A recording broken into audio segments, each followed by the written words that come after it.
Hello, എല്ലാവർക്കും എന്നാണ്ട് വിശേഷം? സുഖമാണോ?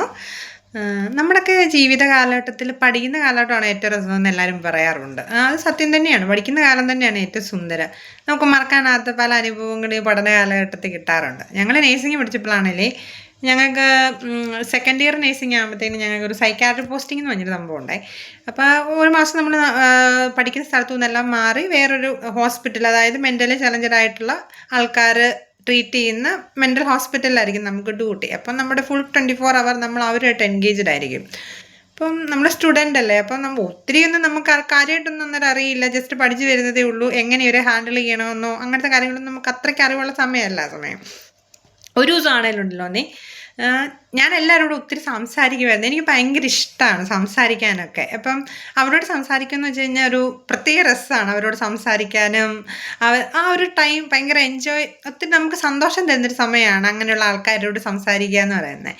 അപ്പോഴാണ് ആ കൂട്ടത്തിലൊരു ചേച്ചി ഉണ്ടായിരുന്നു. ആ ചേച്ചിക്കാണ് അപ്പനും അമ്മയൊന്നുമില്ല, ആരുമില്ല. പുള്ളിക്കാരിയെ വീട്ടുകാരെ ഇങ്ങനെ വയ്യാത്ത ആളായതുകൊണ്ട് വീട്ടുകാരെല്ലാം ഉപേക്ഷിച്ച് ഹോസ്പിറ്റലിൽ തന്നെ ലൈഫ് ലോങ് കഴിയുന്നൊരു ചേച്ചിയാണ്.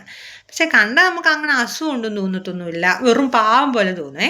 എന്താണ് പുള്ളിക്കാരി എന്നോട് അങ്ങനെ ഞാൻ ആ പുള്ളിക്കാരിയോട് ഇങ്ങനെ സംസാരിക്കും. അപ്പോൾ പുള്ളിക്കാരിയുടെ കാതേ കമ്മലില്ല.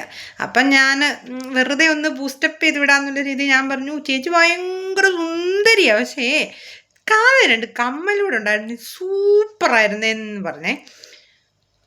അത് പറഞ്ഞ് തീർന്നതും ആ ചേച്ചി എൻ്റെ കയ്യെ പിടിച്ച് ഒരൊറ്റ ഓട്ടമായിരുന്നു. എനിക്ക് തോന്നുന്നു PT ഉഷ പോലും ഇത്രയും വേഗത്തിൽ ഓടിയിട്ടുണ്ടായില്ല. അമ്മാതിരി വേഗത്തിലാണ് ഓടിയത്.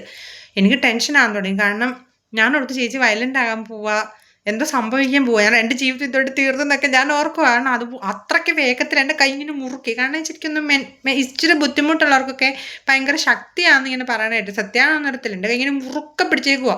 ഞാൻ എന്നിട്ട് കരയാൻ തുടങ്ങി. ഞാൻ ഒച്ച വയ്ക്കുന്നു, ബഹളം വെക്കുന്നു, ഹെൽപ്പ് മീ ഹെൽപ്പ് മീ. അവിടെ അങ്ങ് ഒരു ഈച്ച പോലും ഇല്ല, എല്ലാവരും പല സ്ഥലങ്ങളിലാണ്. ഇതൊന്നും ആരും അറിയണില്ല. ചേച്ചി ഓടിച്ചെന്ന് സ്റ്റോപ്പ് ആക്കിയതൊക്കെ തെങ്ങിൻ്റെ ചോട്ടിലാണ്. ഞാനൊരു ദൈവമേ എന്താ സംഭവം എന്ന് എനിക്കറിയത്തില്ല. ഞാനിങ്ങനെ കണ്ണും വെച്ച് നിൽക്കുമോ. ചേച്ചി ഓടിപ്പോയിട്ട് മെല്ലെ ഒരു ഓല കീറി ഈർക്കിളിയൊക്കെ നല്ലതായിട്ട് എടുത്തിട്ട് അത് 2ആയിട്ട് കട്ട് ചെയ്തിട്ട് കാതിലിട്ടിട്ട് എന്നോട് ചോദിച്ചു, ഇപ്പം എങ്ങനെയുണ്ട്, സൂപ്പറാണോ എന്ന്. നിനക്ക് എന്താ മറുപടി പറയുക? അപ്പം ഞാനോർത്ത് എൻ്റെ ദൈവമേ, ഒരു കമ്മലിൻ്റെ കഥ, ജസ്റ്റ് ഒരു കമ്മലിൻ്റെ കാര്യം പറഞ്ഞ് ചേച്ചി അത് എത്തിച്ചത് എവിടെയാണെന്ന് ഓർത്ത് എനിക്ക് ചിരിയും വരുന്നുണ്ട്, കരച്ചിലും വരുന്നുണ്ട്. അങ്ങനെ ഇങ്ങനെയൊക്കെയുള്ള ചില കാര്യങ്ങൾ ഇപ്പോഴും ഇത്രയും വർഷങ്ങൾക്കപ്പുറവും ഞാനിതൊക്കെ ഓർത്തിരിക്കുന്നു. ഇതൊക്കെ ഒരു സുന്ദരമുള്ള, നമ്മുടെ മനസ്സിന് കുളിർമ നൽകുന്ന നല്ല ഓർമ്മകളായിട്ട് ഇപ്പോഴും കാത്തു സൂക്ഷിക്കുന്നു. ഇതുപോലെ നിങ്ങളുടെ ജീവിതത്തിലും പ്രത്യേകിച്ച് നേഴ്സുമാരുടെ ലൈഫിൽ ഇങ്ങനെ നല്ല അനുഭവങ്ങൾ ഒത്തിരി പേർക്ക് ഉണ്ടാവാറുണ്ട്.